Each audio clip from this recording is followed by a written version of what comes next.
أهلا وسهلا بكم على قناة ريم الصحراء بيوتي. اليوم جايبت لكم وصفة جد قوية لنفخ الخدود وتسمين الوجه في اليوم الأول من الاستعمال.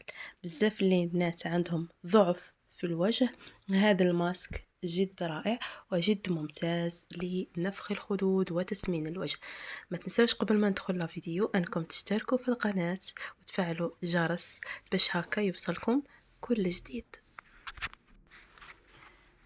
ندخل الوصفة نتاعنا على بركة الله. أول مكون عندي هو الحلبة.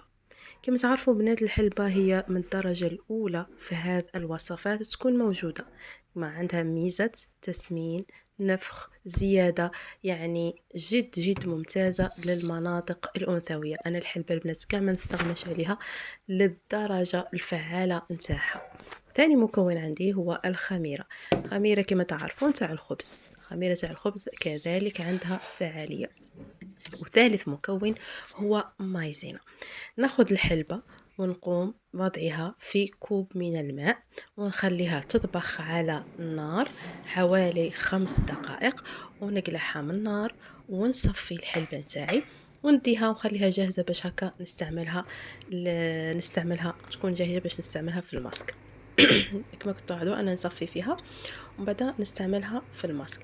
كما قلت لكم البنات، بغيت نقول لكم على نقطه مهمه، انكم ما ديروش الانف نتاعكم الماسك، فقط الخدود والمناطق اللي باغينها تسمن، مثلا اليدين. كما هذا الماسك ينفع اليدين البنات، جد ممتاز في نفخ اليدين. هنايا نقوم بخلط المكون، ندير الحلبة نتاعي المقدار اللي باغيه، وندير الخميره نتاعي حوالي ملعقتين كبيرتين، ونخليها تتمازج حوالي 10 دقائق. ومن بعد ندير عليها مايزينا ونخليه جميع الخليط يتمازج ونخليه يخمر بالعربية.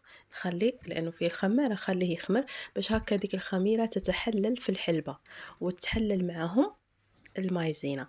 عاد نستعمل ماسك. اذا كان خاصني شويه من ماء الحلبه نزيد كذلك نضيف، يعني حاول انكم ديروا مقدار يكون مناسب باش كل مره انك تجي تخلطي تلقي الماسك نتاعك جاهز.